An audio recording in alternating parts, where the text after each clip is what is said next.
Kasih karunia dan damai sejahtera dari Tuhan Allah Bapa kita dan dari anaknya Tuhan Yesus Kristus menyertai kami. Amin.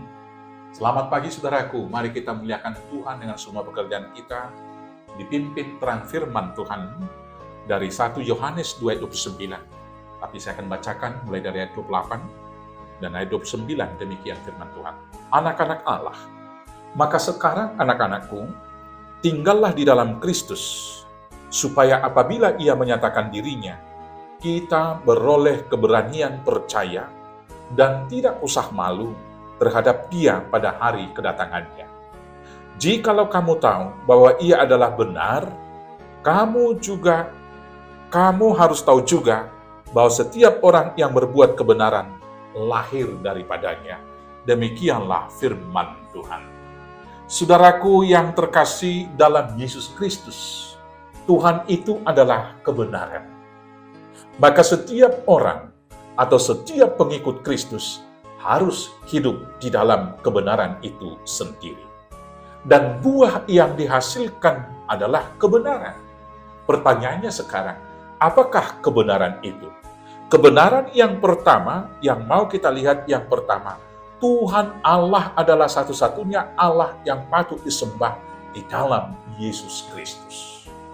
Dalam dunia modern banyak pengajaran-pengajaran, bahkan yang mencoba membawa kita kepada paham sinkritis, yang mengatakan Allah itu semua sama saja. Kan agama-agama mengajarkan kebaikan, toh itu hanya jalan saja menuju satu tujuan, yaitu surga.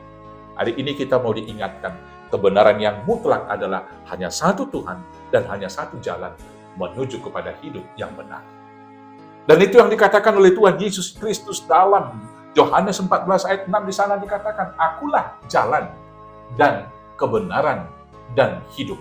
Tidak ada seorang pun yang sampai kepada Bapa kalau tidak melalui aku. Ini kebenaran yang pertama. Dan itu juga bagian dari hukum Taurat yang pertama. Di sana dikatakan, akulah Tuhan Allahmu. Tidak boleh ada Allah lain di hadapanku kecuali aku. Yang kedua, landasan dari semua ukuran kebenaran seperti renungan kita kemarin itu, satu-satunya adalah firman Tuhan. Bukan pikiran, bukan selera, bukan keinginan, bukan adat di dunia. Bukan juga peranata-peranata, bukan juga hukum-hukum yang disepakati dalam hidup komunitas, dalam interaksi keseharian.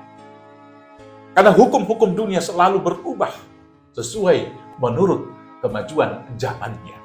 Tapi hukum kebenaran yang di atas dasar firman Tuhan tidak akan pernah berubah. Karena itu berasal dari Tuhan dalam Kristus. Dan Kristus sendiri dikatakan, Kristus Yesus adalah sama. Baik kemarin, hari ini, besok, dan sampai selama-lamanya. Maka mari kita ukur kebenaran kita harus di atas dasar firman. Yang ketiga, mengasihi adalah kesimpulan dari seluruh hukum Taurat dan juga kitab-kitab para nabi. Ketika Farisi menanyakan itu, Tuhan Yesus menjawab itu dalam Matius 22 ayat 38 sampai 42. Kasihi Tuhan Allahmu dengan segenap hatimu, kasihi sesamamu manusia seperti dirimu sendiri. Untuk itulah kita dipanggil, saudara-saudaraku. Maka mari kita lakukan itu, menyembah Allah satu-satunya di dalam Yesus. Kemudian juga mengukur semua kebenaran di atas dasar firman-Nya dan mengasihi sesama manusia dan Tuhan. Supaya ketika Tuhan datang kedua kali, kita tidak malu atau bahkan tidak dipermalukan, tetapi kita mendapat mahkota kehidupan. Selamat melakukan kebenaran, karena barang siapa tinggal dalam kebenaran, dialah anak-anak Allah. Tuhan Yesus memberkati. Amin. Kita bersatu dalam doa. Terima kasih Bapa yang baik, karena Tuhan menurunkan kebenaran atas dunia ini. Maka dengan demikianlah damai sejahtera boleh ada di antara kami. Karena Tuhan memperdamaikan diri dengan kami. Dan biarlah dalam semua kehidupan hanya Engkau yang kami sembah. Dan firman-Mu yang menjadi dasar kebenaran. Dan kasih setia boleh melimpah dari kami. Karena kasih yang telah Tuhan anugerahkan kepada kami. Buatkan kami melakukan semuanya hanya di dalam nama anak-Mu, Yesus Kristus Tuhan Juru Selamat kami yang hidup. Amin.